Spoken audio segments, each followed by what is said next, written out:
Good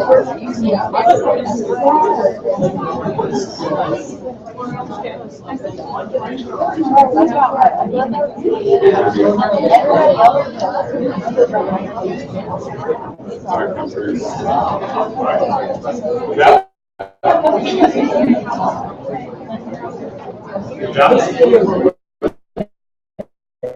We bring our attention back to front again. And we're going to hear this time from the antibiotic.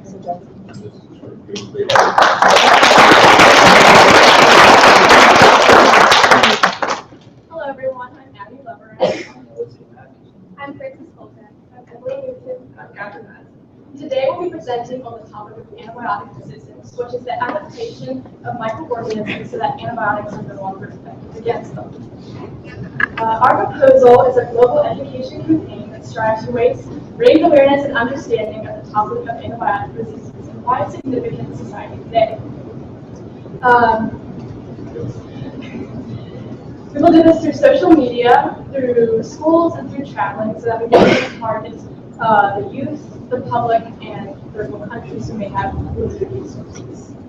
This topic came to prominence in 1929 when Sir Alexander Fleming discovered the first antibiotic, penicillin. This was quite the miracle drug. It saved over 200 million lives from once deadly diseases such as scarlet fever, tuberculosis, and gangrene, and so on. However, its miracle effects really only lasted so long, for as early as 1942, penicillin-resistant Staphylococcus aureus bacteria strains had already developed. Even so, concerns of this topic really only arose in the late 1990s, and even today we still struggle to take action against this. This topic is an important topic in biotechnology today due to the fact that it is responsible for the illness of around 2 million Americans and the death of 23,000 per year. Also, currently 80 to 90% of Staphylococcus aureus bacteria strains are resistant to both ampicillin and penicillin. If, per se, all strains would become resistant, the results would be catastrophic. A minor cut, a broken leg, could result in deadly, and some sources say that 10 years from now, stroke rate could be lethal as well. Antibiotic-resistant strains are causing worldwide nosocomial bloodstream infections to drastically increase. And to put this into perspective, multi-drug-resistant bacteria has quadrupled universally in recent years. This is causing a drastic need for infection control worldwide. Some of the current events involve research, global awareness, and education. A group of scientists in 2014 decided to perform a study on antibiotic-resistant genes in the environment. They took samples of soil, sediments, and water from sewage treatment plants. They used a metagenomic analysis that they developed to find these genes in these samples, and they found that sewage sludge had the highest variety of antibiotic-resistant genes. They concluded that this is because they have not yet found a way to dispose of antibiotics properly without damaging the environment. They continue to do these studies in order to build a database of these antibiotic-resistant genes for other researchers to use to try to develop a solution for antibiotic resistance. For global awareness, in 2012, a 3-day conference occurred in Allahabad, India, where scientific researchers and representatives came around the globe.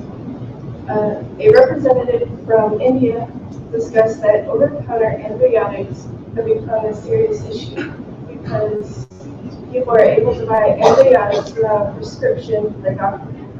With further discussion, we found out that this was not a problem only in India. Other countries had this problem, and after the 3-day conference, they decided to create a plan to spread global awareness for the dangers of antibiotics and antibiotic resistance. The CDC has also come up with a Get Smart program to educate the public about antibiotic resistance and how to use it to decrease the risk of becoming resistant to antibiotics.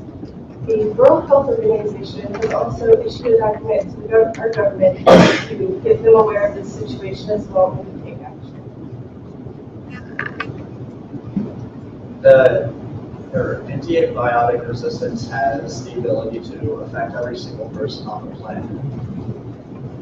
And it needs more attention because if left untreated, we can see it evolve into something that's blown out of proportion and to the point where we are not able to do anything about it.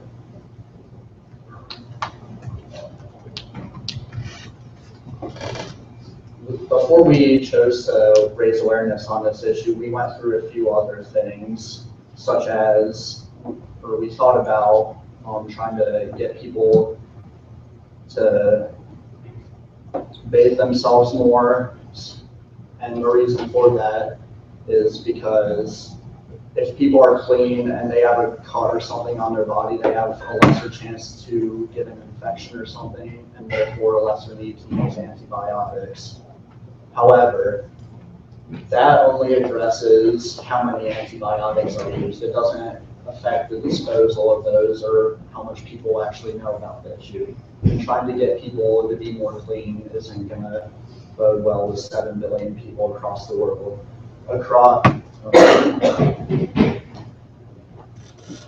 Even since some places don't even have access to clean water across the world in third world countries and places like that. We also considered quarantining people who were using antibiotics so that they can be disposed of properly, and that only affects the disposal. It doesn't affect the amount people use or anything like that, or how much knowledge people have on it. We also considered setting higher restrictions on antibiotics, like how many people can use at a certain time, and make it not as easy to get them. That, and like I said before, that doesn't affect people's knowledge on it. They're not gonna care super much. So raising awareness on this issue with both doctors and the general public is a good way to actually get people to attempt to address it if they actually know what problems could arise out of it, and therefore they don't want a global pandemic to occur, so they might persuade other people to take some action as well on their own. So we plan to launch a global educational campaign that will inform people of the dangers of antibiotic resistance. We plan to disperse information in various ways, such as through social media, television, and radio broadcasting. We also plan to send individuals out of the country to reach those parts of the world that aren't equipped with internet, television, and radio. Raising awareness is essential in campaigning against antibiotic resistance because the more people know about the issue, the better the chance is that they can take precautions that will prevent them from falling ill due to a drug-resistant bacterial infection. Knowledge is power. According to Internet Stat Live, 40% of the global population has access to internet. This is part of the reason why our campaign will be so achievable. With internet reach alone, we're able to reach a significant amount of people in the world. With the addition of television, education in schools, and radio, our campaign will significantly decrease the harmful effects that antibiotic resistance poses. So how we plan on reaching our goal of raising awareness towards antibiotic resistance is we plan on sending people to public schools as well as third world countries to give seminars about antibiotic resistance and how to prevent it. We also plan to use advertisements on social media sites, radio, and TV.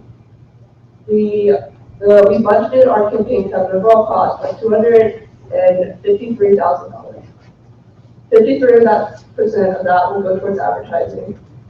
70,000 of that will go towards the annual sum of our publicists and researchers.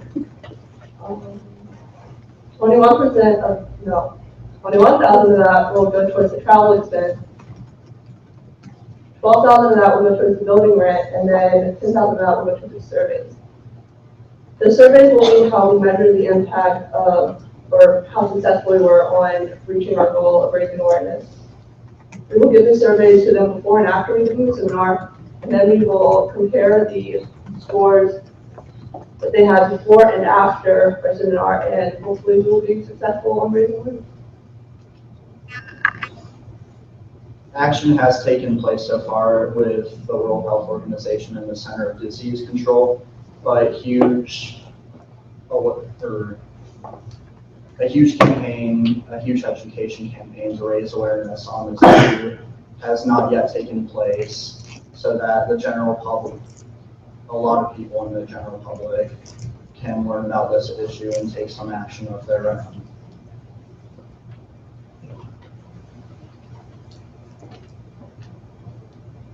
We believe that our proposal of a global education campaign should be funded to decrease the amount of illnesses and deaths worldwide.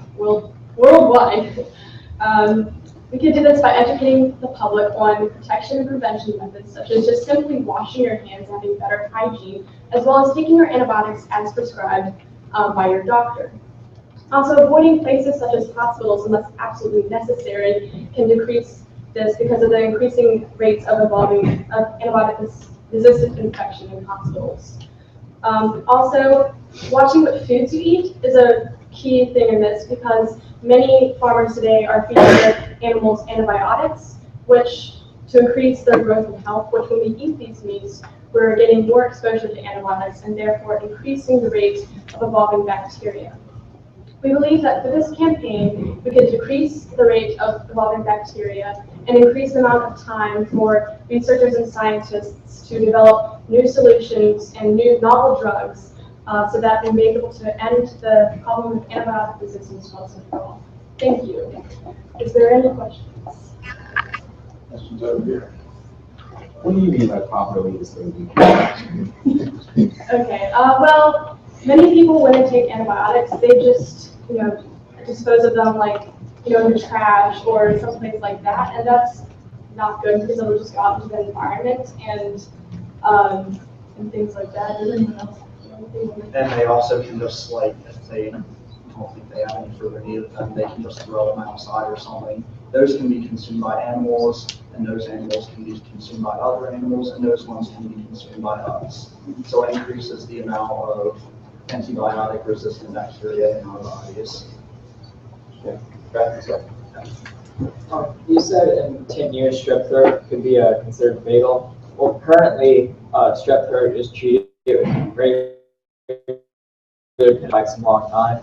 So why hasn't penicillin shown any? Why hasn't strep throat shown any signs of advancing as an antibiotic-resistant bacteria? Well, in the length of 10 years, bacteria will be evolving resistance to strep and then the antibiotics that cure strep. And so that's why it's 10 years from now rather not now.